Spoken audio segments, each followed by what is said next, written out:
Este proyecto surge a partir de una investigación realizada en la escuela, en la cual nos preguntamos cuáles son las posibles aplicaciones de la lana como un material antiguo pero con posibilidades contemporáneas. Empezamos a plantearnos por qué no investigamos desde el punto de vista de la etnografía la importancia que para la ciudad de Sabadell tiene la lana. Sabadell es una ciudad históricamente lanera que se desarrolla en toda su dimensión social, política, económica e incluso identitaria a partir de la industria textil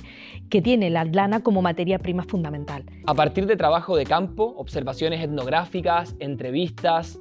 conversaciones con diversos actores de toda la cadena productiva, desde los pastores hasta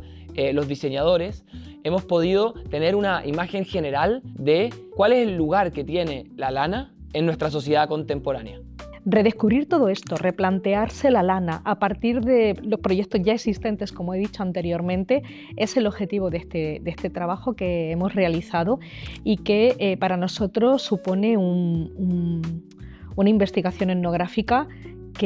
cuyo objetivo fundamental es poner en valor la recuperación y la resignificación de la lana con el objeto de volver a considerarla, pero como una materia que pueda repercutir en otros sectores mucho más allá del textil. Este proyecto culmina con las jornadas del día 26 y 27 de noviembre en Esti, en donde contaremos con artesanos y artesanas que realizarán talleres prácticos abiertos a la comunidad. Asimismo, conferencias sobre el uso de la lana hoy y su lugar en el contexto de la inteligencia artificial, la automatización y la alta tecnología.